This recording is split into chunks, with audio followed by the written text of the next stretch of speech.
A couple of words about me. No, I'm from Ukraine. I live for ELEKS. That is one of the biggest software companies in Ukraine. I like Zumba fitness. I don't like aubergines. I don't know why. But anyways, so we can network later and talk some more about aubergines and Zumba and whatever. But right now, what I'd like to bring to this stage is the story of one brand book. The one I believe is probably not unique, but definitely rare in technical communication, as you know, it's classical sense. So, I'd like to start with the simple definition of what is a brand, and a lot's been said about it today already, but what I'd like to go for now with a simple thing is the brand is the first thing that pops into your mind in absolutely different life situations. Like, when you think of what Techcom conference to go, or when your mate brags that they bought cool new trainers, or when, I know, someone from IT asks you out and you think, oh my gosh, I'll have to read some more on those. Right. So I'll go in further and say that brand is something that pops into your mind even if you absolutely don't want to think about it, like with me right now, but I promise I'll try to focus. And if we go on further, there's the thing like brand book. And brand book is basically the instruction about how to design things, write things like so that it looks like this brand. Yeah, because it's just, for example, the first one you see is Skype brand book, and it kind of explains you why they use rainbows and clouds. And this Adobe brand book, they explain when to use their standard logo and when to use their red tech logo, things like that. So other things that you can find in brand books is like colors, material design, being UI guidelines, I know, typography, and things like that. And right now I'd like to ask you, those of you who work for corporations, please raise your hands, those whose corporations have brand books. Yeah, and then please raise your hands, those who like those brand books. Oh, no. It's a shame. Well, today we're going to talk about basically my story with brand book. And at first, it's like, yeah, corporate teacups, stickers, yeah, I love them. But hey, but brand book is like this marketing thing. It's like the thing that your marketing team does. So why are you asking me to help it? And they say, oh, okay, you know, we have this suddenly strict deadline, so we have a month. So our director, marketing team, they've been working on it for almost a year. They have bits here and bits there, but you know, nothing completely finalized. And they say, okay, but we need to bring it together in a month. And they think, yeah, okay, month. Yay, with holidays coming up. Great. And then I think, hey, wait, when you say a month, I think you actually mean 2 weeks because we need some time for the top management to approve this thing. So yeah, awesome. And at first I really got the jitters because, well, before I've, you know, mostly worked with technical content as such, you know, product content, I know, UI text, manuals, help systems, stuff, but now, I mean, it's like marketing content. It's like you have to make people like something, and maybe, I don't know, maybe it's not my thing, but when I stopped fretting and got to work, I actually learned that it's okay, it's manageable, it's doable, and I as a technical communicator can do it. And this is because thanks to the technical communication, this experience, I got the universal skills that you need to work with any kind of content. It can be anything, but if you got these skills that we're gonna like briefly mention right now, you can tackle anything. And it appears that brand book included. So those of you who come back to your brand books, so you know that you absolutely can make a contribution if you get the marketing team to agree on that, and it's a whole different story, but you can and you should make a contribution at least to that content. So, like I mentioned, I work for ELEKS company, and we have our brand book on brand.eleks.com. if you want to check it out sometime. It's really a very basic, minimum livable product. Maybe not minimum lovable, but livable. And we're still working on improving it, adding more sections, more examples and stuff. But that's what we've got so far, and we're going to just have a brief look at some sections today. Right. So the first thing I found extremely useful is something I like to call the shredding. It's because I have this image of, lots of ideas that then cannot kick off, lots of thoughts going down the shredder and coming out in these little pieces. And suddenly, when you find yourself that you go into a project that's already lives for a year, but it's all scattered in pieces, the first thing you gotta do is bring all this information together for yourself and get yourself a nice little scrapbook like this. Well, it's just like metaphorically, lots of information, lots of different bits and pieces. And the one thing I learned for myself is, when working with corporate content with brand book, I mostly work with high-level people, C-people, like directors and stuff, and they're all really busy people with their own ideas and stuff. And when you ask them, say, yeah, what was it you said? They don't really listen sometimes. So the great technique I learned for myself in this situation: when you ask if some information is already available, don't ask, what have you got on the brand book that I can use? Go ahead and ask a yes or no question, and a specific yes or no question. So what I did was say, hey, Andre, have you got some presentations on brand book? And he says, presentations, probably not. Okay, maybe some pages on Confluence. And he said, no, we don't use that thing for years. And then I said, okay, maybe some kind of doodles. And he's like, And so he remembered something. If I just ask things like, do you have anything? They say, well, yeah, I look for it somewhere else, and they forget, and then at the last moment they come up with stuff that changes everything. So to recap, when gathering all information, be specific. Corner each of your stakeholders individually, and I don't know how to say it, extract all this information from them individually with yes or no specific questions, and look them in the eye intensely. Yeah, so stuff like that. I already mentioned it. All right, and so at this point, when you ask people for what they already have, when you gather all this information, I kept reminding myself that I only have 1/4 of these 2 weeks, because it was maybe 2 days to corner all people, and maybe 1 day to allow them to send me some information that they have forgotten about, and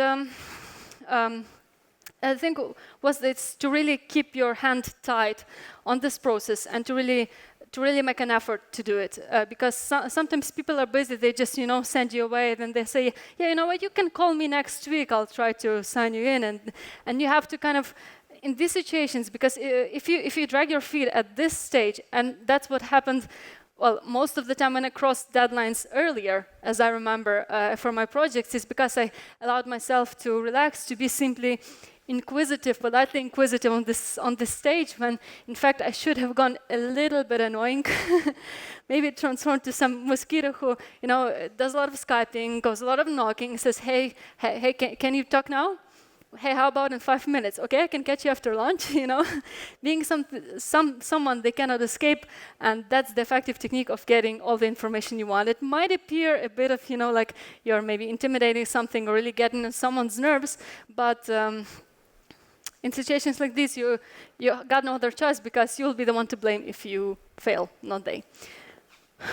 So, not to paint, like a dreary picture, but sometimes it's like that. And then when I found that I've gathered everything, which is basically like what we do on documentation projects with technical documentation, right? You get in this information. The next thing is revamping, meaning that you take all those nice stuff and try to make sense of them. And it's really like a huge heap of files, information, documents, and doodles and stuff. You're really gonna have to, shove it in different boxes. So what I tried to do for myself is determine the sections that we're gonna have in this brand book, and try to categorize all this material by these sections.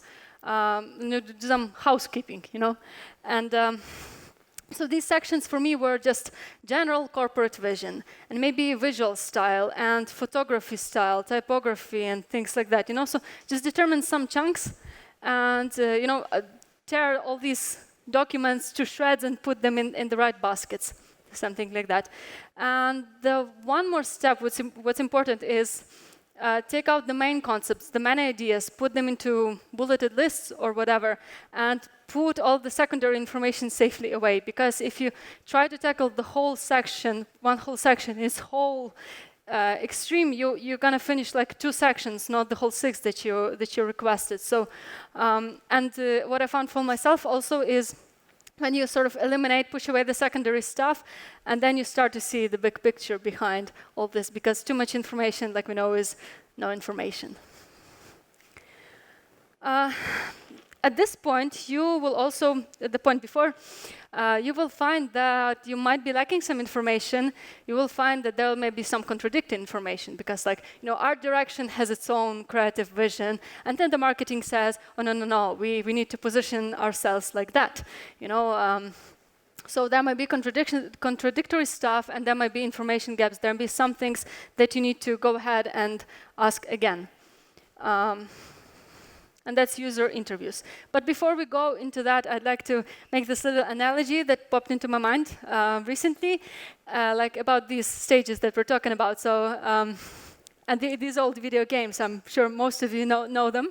So the first stage, the shredding, this one about gathering knowledge, it's mostly like, in my mind, it's like a game of Snake. So you kind of catch all these pieces of food, get all this information, and the more information you got, your tail gets longer, it's harder to move around, it's harder to be flexible, but it's something you gotta live with, and that's the first stage.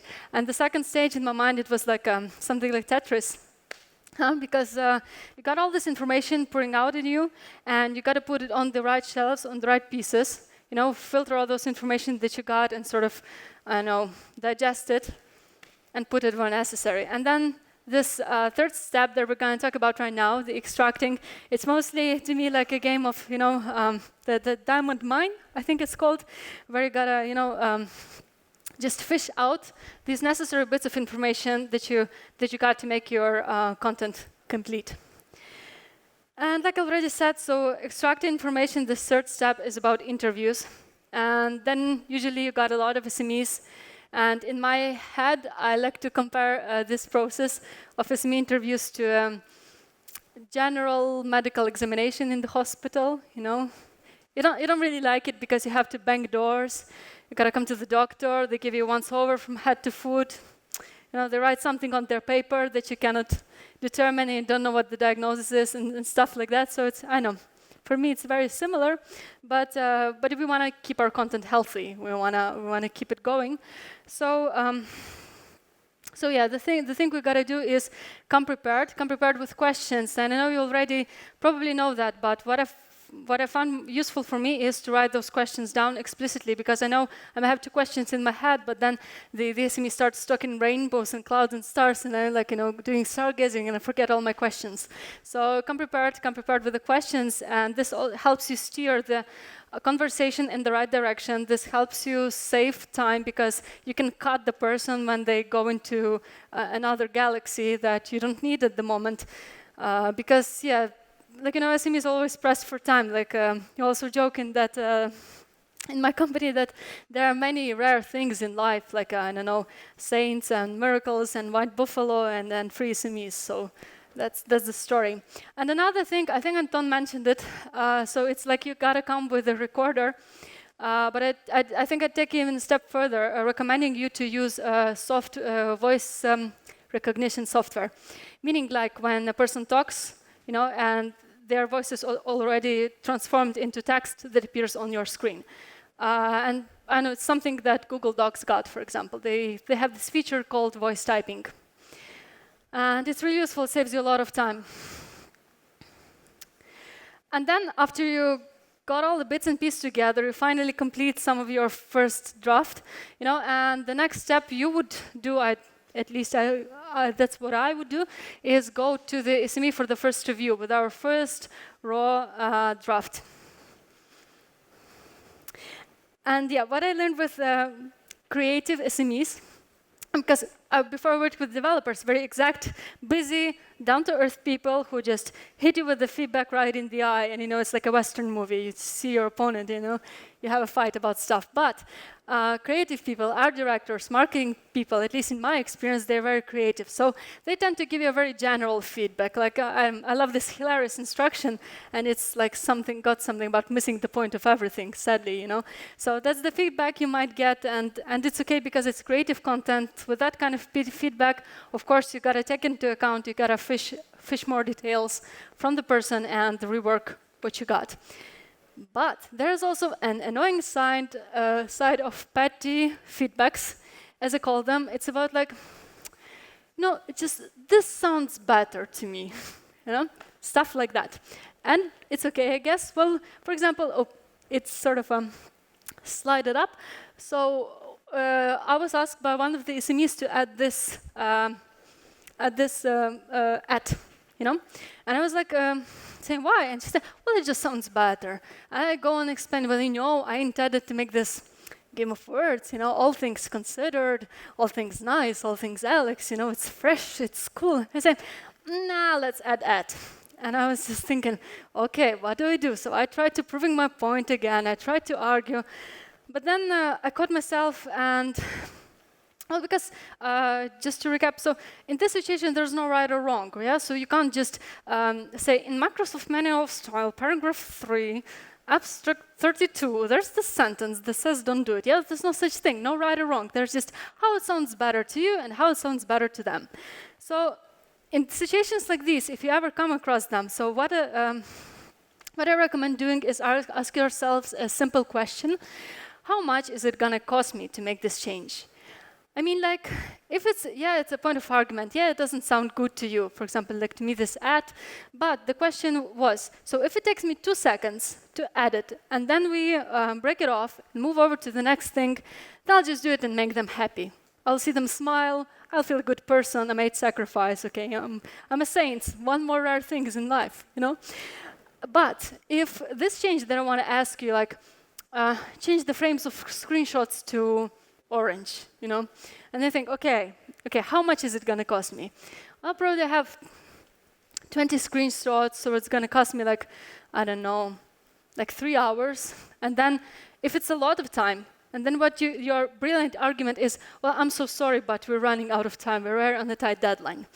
You're secretly happy. The SME isn't happy, but still, you can get on moving with the situation. So to recap, if it's very simple, go ahead, do it, forget it. I don't know, drink a margarita and become happy. If it's a lot of effort, just inform SME, sorry, it's a lot of effort. I hope we can make it in the next release. Hopefully you forget about it until the next release. Something like that. Right, and after you got your first draft approved, your very first raw thing, and why is it raw? Because well, you were busy with gathering this information and clarifying it, and because it actually didn't make sense to, to beautify it before, because, at this point, before the first SME's review, when they can still say, it's not what we wanted, let's do another thing. So, and you're like crying big tears because you already made it so pretty with styles and stuff. Yeah, so don't do it. Don't do it before the first SME interview, because you're gonna have to have a lot of margaritas to cure you out of the depression after that. And what I love about corporate content in general, about brand book, is the possibility to do user research at this point, because if you were properly annoying, you actually have time for this. You actually have time when you have this raw concept and you start shaping it in the way you want. You can get with it back to your users, who are, by the way, your colleagues or your customers, because the corporate content is usually targeted at them. So it's not just some, hypothetical users halfway around the globe who you never see.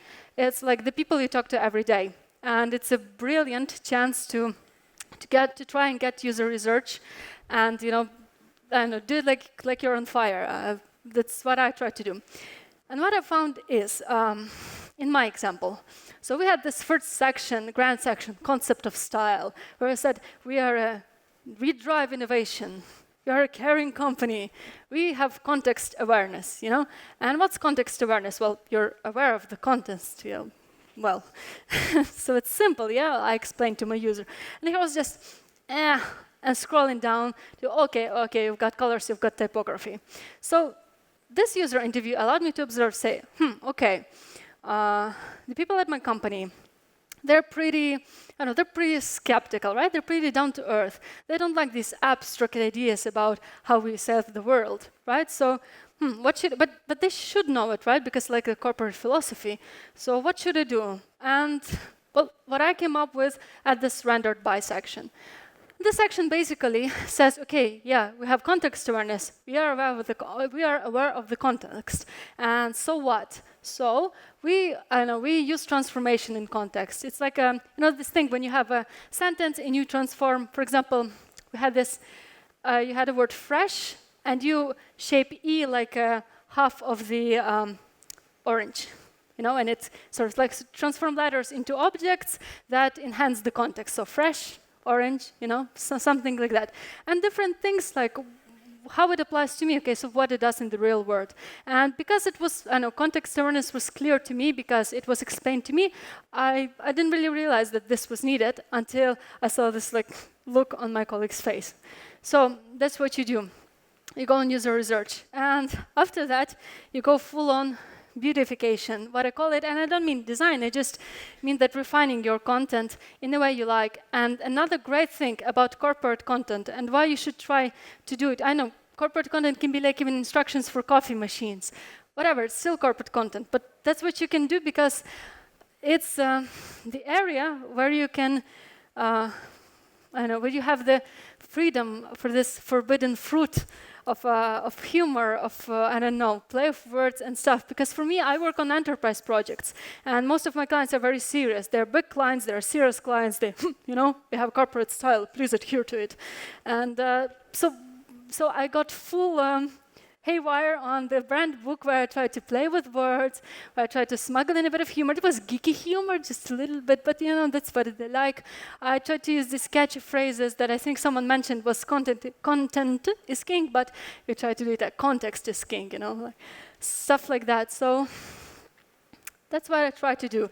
And to sum up this part of the presentation, if some of the corporate content, I know it makes you angry, it doesn't look good, so you can't do it. You can't contribute to it because you got information organization skills. You have a trained eye for gaps and inconsistencies, and you're very good with SMEs. You know how to work with them, and it doesn't matter if it's a developer, if it's a marketing person. So they're still SMEs, and you basically know how to work with them. And why you should do it is that's a new experience that, by the way, you yourself are the part of the audience, because I realized that I would later use this brand book. And so, I will make an effort to make it usable. It's for me, for me too, because you're doing something for yourself for a change, and it may feel nice. And also you're building ties with other departments that you previously might not have worked with. And you can't believe the request that our department got a week after we released this brand book. And this PM, project manager, comes up to me and say, hey, we got this corporate party cross-team with the customer. And I say, yeah, and I already have things running through my that infographics presentation. What may he need? And he says, I need to make a speech for the toast, opening speech. What should I say? And I was like, okay, it's not my department. But then say, okay, why not? Look, this project manager comes up to me, maybe if I help him, and I can help him because I got the universal skills. So maybe later he will think of me when they need documentation on the project. Why not? And it was actually fun. So the really, really valuable thing is the ties with our other departments. And the next really short thing I'd like to go about into a slightly different branch of stuff is like when we released this brand book, at this point exactly we realized that having a brand book doesn't make you a brand. Yeah, it might seem obvious, but we went on and looked at all these companies, and we went on to look how they work, how they position themselves. And it helped us understand that the brand is just about the service and attitude. Let me explain what I mean. So, talking about technical communication. So I started thinking about myself. So what service do I deliver? So because we all are in the service business. So I mean, like, yeah, we deliver something, manufacture something, stuff. But in the end, it's not just it's all service. And so you can go on thinking that, yeah, what do? I write manuals, I draw diagrams, I don't know, I proofread stuff and correct English. And that would be perfectly correct. And yeah, also with these manuals, I deliver them on time. They're flawless English, and they're absolutely usable. And you feel like a king, and you are, because it takes a lot of effort to achieve this. But the sad truth is that to your customers, it's no less than they expect, you know? It's just the hygienic minimum they would want to receive from you, yeah? So that's good, but maybe it's not good enough, because there are tons of companies that write manuals, yeah? What makes you so perfect? Another thing how you can think about yourself and how you can position yourself is, okay, I cut support costs. Yeah, of course, I write manuals, but later these support people will receive less calls because users refer to documentation. So we cut support costs. We, I don't know, reduce the possibility of knowledge loss, yeah, because we make these knowledge bases, things like that. And it's all correct. It's better because you show that you bring real value. Because there's no value in paper as such, you know. And that's good, but again, it's nice, but I know it's not something exciting to me. So we go one more step ahead and we say, I, as a technical communicator, am in the business of customer retention. And what does it mean? For example, if I deliver documentation for a company that later sells this, sells the software product with this documentation. So I help my customer look as a big company that cares because they provide their users with manuals. I help my customer retain their clients. And this is great. I mean, in the previous phase, cutting support costs, it was just like, okay, I help you spend less. But in this case, maybe it even goes as far as attracting more costs because you're attracting more users. The customer attracts more users, but by illustrating the, hey, we're a company that cares. We give you manuals and stuff like that. So this is already a big, big value, and that may work for your customer. And it's not just inventing something. It's more or less the same. It's just how you look at yourself, at what you do. And the last thing is, so if that's in my opinion, the real value that I bring to the customer, what real value do I bring to the end users, to people who actually go on and, interact with my documentation? And I just love it. And I love to say that I'm in the skincare business. That's right. Ladies and gentlemen, we are in the skincare business because why? Before the documentation, the software sucks. After the documentation, I'm so clever. I figured it out. No wrinkles, you know? So, yeah, I'm in the business of skincare. I'm putting L'Oreal out of business, yeah? Think like that. And when you really think about it that way, suddenly what you do, it becomes much more exciting. And you feel like you're bringing value because, like, doctors, they save lives. Firemen, they save people. And I'm sitting in my computer and writing something that no one ever reads. Boo-hoo. Well, there's another way to look at it. And if you look at it that way, you look at yourself that way, suddenly what you do, it becomes much, much more meaningful. And just another aspect that I like to touch about is attitude. So if you do really not just write manuals, if you do care about the users and bringing value to them, so this also changes your attitude towards the people, and that's something that we've talked about. And I'd just like to illustrate a couple of examples. For example, all of us have electronic stores in our cities, and one of the things that we can see there is many signs about what not to do. For example, signs like no pictures. It can be a written sign, it can be an icon with a crossed out camera, And the thing is, by the way, I was told by a legal advisor that it's illegal to prohibit this, that the only things that you really can do according to the law in Ukraine is like drink and smoke and stuff, but this is not legally prohibited, so but that's another story. So you see this sign, for example, and you think, okay, I can't take pictures. Makes you upset. It makes you sad. Maybe you didn't even want to take pictures before. You never had this idea, but the sudden realization that you were prohibited, it makes you sad. It makes you now deep down rejected. Even you're a big muscly guy, it still makes you feel sad. So, for example, what one of stores, electronic stores in my city did, where they replaced it with another sign. Is it readable to all of you? Yeah? I don't want to repeat myself, so. Yeah, it's absolutely different. It's basically conveying the same message, but saying in a way that makes you laugh, that makes you kind of feel positive, And one important thing is, like was mentioned before today by brilliant presenters, is that you have to care about the customers, and you have to build ties with them and research users and stuff. But what I'd like to stress here is that when we talk about customers, it's not only external customers. Now, the big companies right now in their internal trainings, as far as I know, like teamwork and collaboration, they have this new approach that the customer, you call the customer not only this external guy that pays your company money, yeah? Customer is everyone who approaches you with their need. So basically, my customer would be the designer, the developer, because when they say, hey, I need some documentation, So everyone is like an internal customer, right? And the things that customers hate, like we have just illustrated, is hearing the word no. And let me pull out a few examples for which I'm ashamed of from my previous life before the new me. Is phrases like, hey, I don't do brochures, contact the marketing team, because I was busy. Someone told me about the brochure, and yeah, it's not what I do. I mean, like, yeah, well, sorry. But the thing I overlooked then is when, hey, a person came to me. This means that person knows me. This means that person trusts me. The person knows the answer. And suddenly, it's not them they are stupid. It's me who is being rude. So I could have gone about it the other way. And the way I go about it now is, I appreciate your trust, But let me patch you through to someone. So I'm not just say, hey, go away. I'm trying to help them, to help solve their problem. And this makes me feel better for not being an asshole, and this makes them feel better because they're not rejected.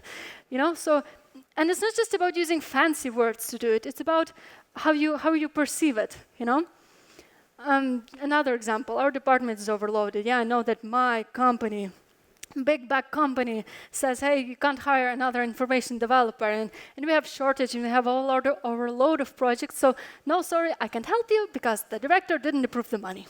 But when I said this, then the new thing that's going through my mind now is, but they don't care. When I go to deliver some service, when I go to buy something at a store and say, oh, I'm sorry, it wasn't delivered today because the truck broke. I don't care. I'm just upset because they don't have it. You and your stupid truck, they have no meaning to me. So I don't care why you can deliver, you just can't, and so you're a bad guy. But if you get a request that you cannot process right now, go specific. Tell them when you can get to it, if you can get to it. And the most important thing, remain open. So if maybe it's like, the request of a lifetime, maybe if it's very, very urgent, maybe you can rearrange your priorities, So being open to requests, even if the first answer is no in your head, maybe it's somehow possible if the person really, really needs it, Stuff like that. So to sum up, I'd like to advise you to rethink about what service are you in. Rethink about your attitude to your external and internal customers, and that way become a brand within your company. Because I know I work in a company that has 1,000 people. I don't influence the brand, well, directly. But what I can influence is my department, the work that I do. And hopefully when I'm old and gray and still sexy, and I look back at my life, at what I've done, and I think about the meaningful things that I've done. And of course, these are the things that I can, put my finger on. Like, yeah, okay, I made 15 videos and 30 articles. The number of my life, I know, 10 sleepless nights, 50 aspirins, 2 missed corporate parties, but okay, let's not go on the negative side. but it's there. But the other numbers that make it all seem worth it is something more. It's the value. It's the smooth wrinkles. It's the smiles. It's the saving of coffee resources. It's like, less clicks from people. It's some nice, exciting numbers. And these numbers these numbers are the things from my resume. These numbers really make me feel good about myself, make me realize that I've delivered a service, that I've delivered an attitude, and that I delivered a value. And if you think about yourself that way, and if you deliver services and attitude in such a way that your internal customers also somehow perceive it that way, then believe me, you'll never get shortage of documentation requests, even weird ones, like with the speeches for the corporate party. You will maybe, I'm not saying you will be the hero of the company, or maybe not, but maybe when the customer has less costs and they decide to cut on something down, maybe documentation will not be the first thing that they think about. Maybe it will be a second, and it will already be an achievement on your side. Because documentation is they will realize that they don't cut on manuals, but they cut on customer satisfaction. Yeah? And that's the thing that, for example, I in my professional life try to strive to achieve. And that's it. I thank you very much for your attention. And I'm told I'm the last speaker, so we have lots of time to communicate afterwards. So feel free to approach and ask any questions, or if you have got any ideas, I'd be really grateful to hear from you. Thank you very much. Thank you. Thank you, Lesia. Okay, the last round of questions for today and soaps to give away. Okay, Anton. Okay, Anton's next. Thank you for a great presentation. And my question is, have you consulted any best practices while creating the brand book? I'm sorry, have I what? Have you consulted any best practices? Some examples of well-established, institutions who have brand books. Or have you used all bits and pieces provided by the designers and so on? Basically, I think that what I've told that was the main thing I wanted to share. So it's just like not being afraid. Maybe for me it was like not being afraid to knock on people's doors, because previously I also worried, they will think that I'm annoying and they will never contact me again. But sometimes it turns out the attitude that, hey, this person is annoying, then it's really needed. Or, hey, it's a very persevering person, something like that. So don't be afraid to make yourself shown, because previously maybe I still am a little bit overshaded by this idea that, documentation is maybe not so important. What I do is not really so important. And then kind of your ego shrinks and you're like knocking on the door and saying, hello, do you have the time? So, puff your chest out. You're the customer retention team. You're the skincare team. Knock on the door and get to those people and get this information and get stuff rolling. So I think that's it. Did I answer your question? Okay. We can talk it later, just in the hall, about more. Thank you for your question. Anyone else? Yes. Yeah, go ahead. It's Adam, yes. I think you partially answered my question just now, but I still ask it anyway if I have the microphone. So when I talk to, so I'm a tech writer as well, and I'm just working on a project where I have to talk to the marketing team and people like that. And it's a bit strange because up to this point, I usually talk to software engineers or just engineers in general. And I had like this bulleted list of asking questions, and they were quite receptive to this list, as in, they're quite analytical and quickly come back to my questions. But I'm not sure is it a good approach to people who like work in marketing, or do you have any kind of different approach to marketing people compared to engineers, as in how you approach them, or do you think it's down to the given person how you should ask questions, or what's your approach to asking questions? Thank you. Well, the first thing I started about, has Your Highness got any time? Well, not like this, but trying to display a bit more respect, because these are the people who have great visions and great ideas, and they like to be treated appropriately. No offense to any of the marketing people who are here. I'm sorry, it's just my experience. So basically, Yeah, I think it's more like, I'd say that it depends on the person probably. Yeah, so if you see that the person just has lots of ideas and cannot really answer a question because they keep scattering between this and that, then you kind of try to ask direct yes or no questions.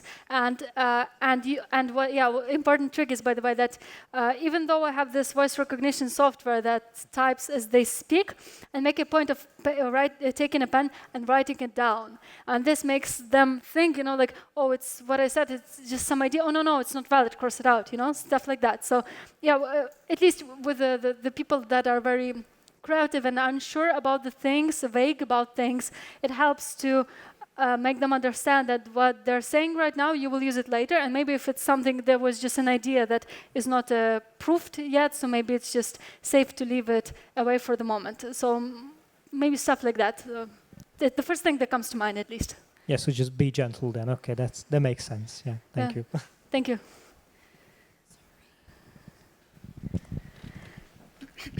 Great job. That was awesome. I was going to ask you, what are your favorite questions to ask? What are some of the specific favorite questions that you like to ask your folks when you're trying to get that info?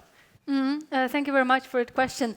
I think this thing, by the way, that I mentioned during a workshop yesterday, it's the thing I received during, we had this business analysis training for our team, and they told us about the different questions that you can ask, the basic general questions. And my favorite question is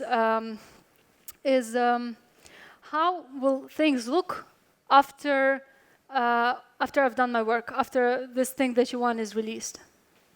And it's a very open question, and it's a question targeted at emotion also, and it gives you real insight into why people may need this thing that you deliver, why they themselves want it. For example, I don't know, it can give answers you like, well, I will finally go home at 6, yeah? Or I don't know, yeah, our people will be happy because, they will not receive calls at Canary Islands about, hey, what's this checkbox do? Yeah, So stuff like that. And questions like this, how will the situation look after the things change like you wanna? It's really good because you can't ask people what do you want. Yeah, it's up to you to determine what they want. They can't say what they want, right? But how they will feel afterwards and how people will feel after it's completed, it makes you it really is. It helps you define your goal, your real goal of what value it will bring to the people. So I guess that's my favorite question. Thank you. Shoot away. Any other stuff? Please.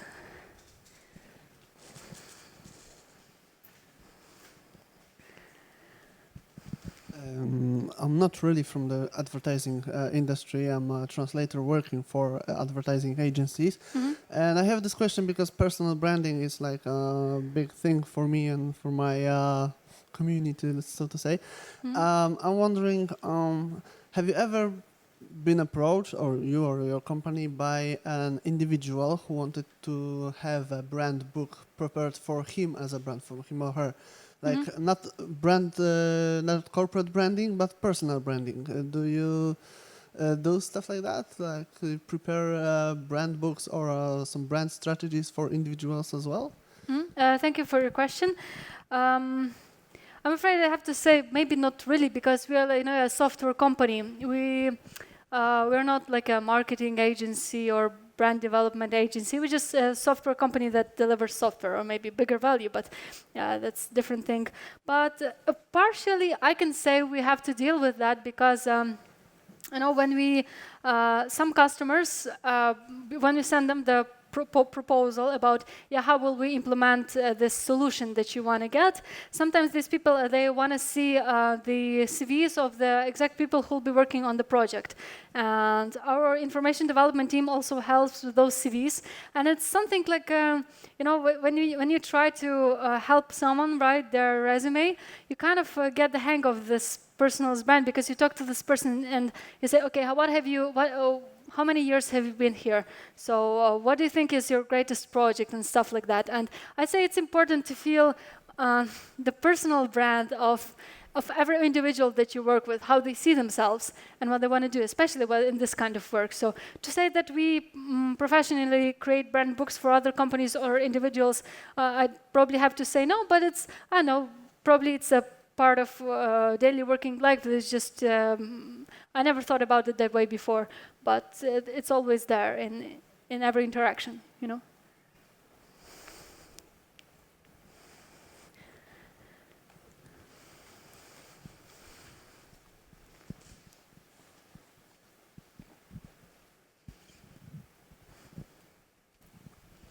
Hello, thank you for the presentation. I'd just like to ask, this is a one-time, big time, so first, creating the brand book is one thing, and second thing is implementing the brand book. So how did the other people in your company received it? You know, I know you asked a few people when you started creating it, but what about the others that you didn't ask? And my second question is, what are the challenges that you encountered when you implemented the brand book, and how did you overcome them? Thank you very much. Very good question. How we distributed it, we basically, it was mentioned during the corporate the corporate summary party where all employees gather and talk about the results of the previous year and the plans for the next year. It was announced then that we have a new brand book. Well, just to let the people know, because rarely someone reads emails, right? In big companies, especially, you know, things like that. And what we also did was trying to put that brand book into action, like for everyone to see. Because, well, of course, the designers know there's a brand book because they help making presentations for the external customers. But you know, people in the company, not all people in the company see it. So basically, we started redesigning all corporate content according to this brand book. We created new skin for Confluence. We created new, like I said, coffee machine instructions in the corporate style. Which is important, I think we reshaped all templates, presentation templates, documentation templates in this corporate style. So something, but it was something I learned is that people, although we're all in a digital world, people most,